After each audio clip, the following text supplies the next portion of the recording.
16 फरवरी 2025 वर्ष का 6वां सामान्य सप्ताह, इतवार, संत ओनेसिमुस। पहला पाठ। नबी यिर्मयाह का कहना है कि मनुष्य स्वयं अपना सुख दुख चुनता है। जो मनुष्य पर भरोसा रखता है वह अंत में दुखी होगा। जो ईश्वर पर भरोसा रखता है वह कभी निराश नहीं होगा। नबी यिर्मयाह का ग्रंथ 17:5-8। धिक्कार उस मनुष्य को जो मनुष्य पर भरोसा रखता है। धन्य है वह मनुष्य जो प्रभु पर भरोसा रखता है। प्रभु का कहना है, धिक्कार उस मनुष्य को जो मनुष्य पर भरोसा रखता है, जो निरे मनुष्य का सहारा लेता है और जिसका हृदय प्रभु से विमुख हो जाता है। वह मरुभूमि के पौधे के सदृश है जो कभी अच्छे दिन नहीं देखता। वह मरुभूमि के उत्तप्त स्थानों में नुनखरी और निर्जन धरती पर रहता है। धन्य है वह मनुष्य जो प्रभु पर भरोसा रखता है, जो प्रभु का सहारा लेता है। वह जलस्रोत के किनारे लगाए हुए वृक्ष के सदृश है, जिसकी जड़ें पानी के पास फैली हुई है।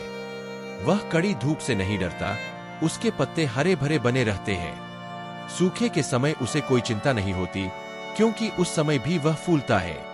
प्रभु की वाणी। भजन स्तोत्र 1:1-4-6। अनुवाक्य। धन्य है वह मनुष्य जो प्रभु पर भरोसा रखता है। धन्य है वह मनुष्य जो दुष्टों की सलाह नहीं मानता, जो पापियों के मार्ग पर नहीं चलता और अधर्मियों के साथ नहीं बैठता, जो प्रभु का नियम हृदय से चाहता और रात दिन उसका मनन करता है। वह उस वृक्ष के सदृश है जो जलस्रोत के पास लगाया गया है, जो समय पर फल देता है और जिसके पत्ते कभी मुरझाते नहीं। वह मनुष्य अपने सब कामों में सफल हो जाता है। दुष्ट लोग ऐसे नहीं होते, वे तो पवन द्वारा छितराई हुई भूसी के सदृश है।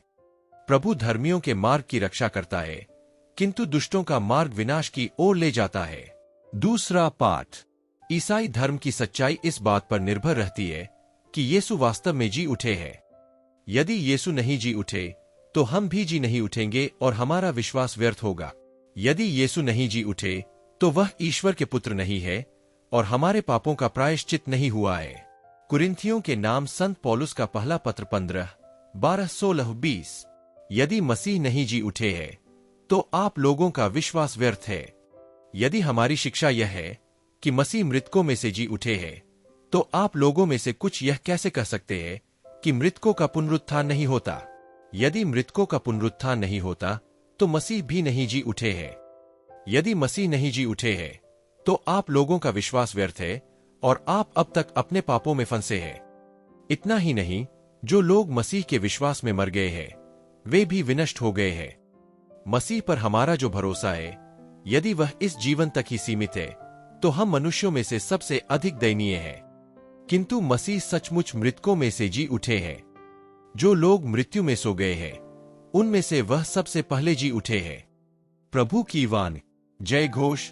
योहन 10:27। अल्लेलुया, अल्लेलुया। प्रभु कहते हैं, मेरी भेड़ें मेरी आवाजें पहचानती है, मैं उन्हें जानता हूं और वे मेरा अनुसरण करती है। अल्लेलुया। सुसमाचार। दुनिया की दृष्टि में जो लोग दरिद्र तथा दुर्भाग्यशाली है, वे स्वर्ग राज्य में प्रवेश करने के सबसे अधिक योग्य है। वे नश्वर संसार की चीजों में आसक्त नहीं होते और सहज ही ईश्वर की शरण में जाते हैं। लूकस के अनुसार पवित्र सुसमाचार 6:17-20-26। धन्य हो तुम जो दरिद्र हो, धिक्कार तुम्हें जो धनी हो। यीशु उनके साथ उतरकर एक मैदान में खड़े हो गए। वहां उनके बहुत से शिष्य थे और समस्त यहूदिया तथा यरूशलेम का और समुद्र के किनारे तीरुस और सिदोन का विशाल जनसमूह भी था, जो उनका उपदेश सुनने और अपने रोगों से मुक्त होने के लिए आया था। यीशु ने अपने शिष्यों की ओर देखकर कहा, धन्य हो तुम जो दरिद्र हो, स्वर्ग राज्य तुम लोगों का है। धन्य हो तुम जो अभी भूखे हो, तुम तृप्त किए जाओगे। धन्य हो तुम जो अभी रोते हो, तुम हंसोगे। धन्य हो तुम जब मानव पुत्र के कारण लोग तुमसे बैर रखेंगे, तुम्हारा बहिष्कार और अपमान करेंगे और तुम्हारा नाम घृणित समझकर निकाल देंगे।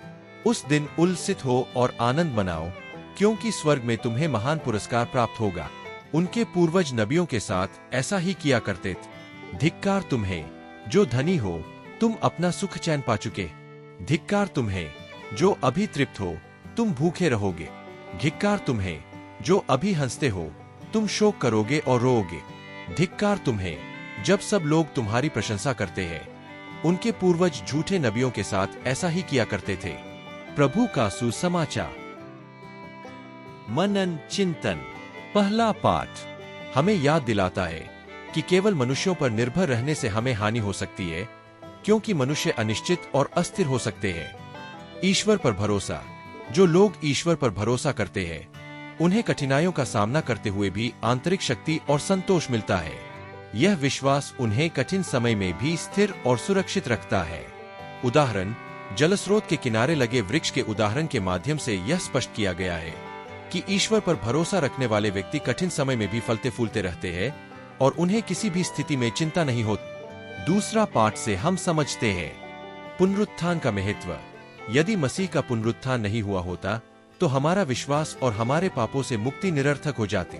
आशा और जीवन। मसीह के पुनरुत्थान के कारण हमें इस जीवन के बाद की आशा मिलती है और यह विश्वास हमें कठिनाइयों में भी सांत्वना और प्रेरणा देता है। विश्वास की नींव। मसीह का पुनरुत्थान मसीही विश्वास की नींव है और यह हमें न केवल इस जीवन में बल्कि मृत्यु के बाद भी नई आशा देता है। सुसमाचार हमें बतलाती है धन्यता। यीशु ने उन लोगों की प्रशंसा की जो दरिद्र, भूखे और दुखी है, क्योंकि उन्हें स्वर्गराज्य मिलेगा। वे तृप्त होंगे और हंसेंगे। यह विश्वास और ईश्वर पर भरोसा रखने वालों के लिए एक प्रेरणादायक संदेश है। धिक्कार। उन्होंने उन लोगों की निंदा की जो धनी, तृप्त और हंसमुख है, क्योंकि उन्हें भूखे रहना पड़ेगा और वे शोक करेंगे। यह हमें याद दिलाता है कि सच्चा सुख और तृप्ति बाहरी संपत्ति और सुखों में नहीं, बल्कि आंतरिक विश्वास और निष्ठा में है। मानव पुत्र के कारण कठिनाइयां। यीशु ने यह भी कहा कि जो लोग उनके कारण अपमानित और बहिष्कृत होंगे, उन्हें महान पुरस्कार मिलेगा। यह उनके अनुयायियों को संघर्षों के बावजूद विश्वास में बने रहने के लिए प्रोत्साहित करता है।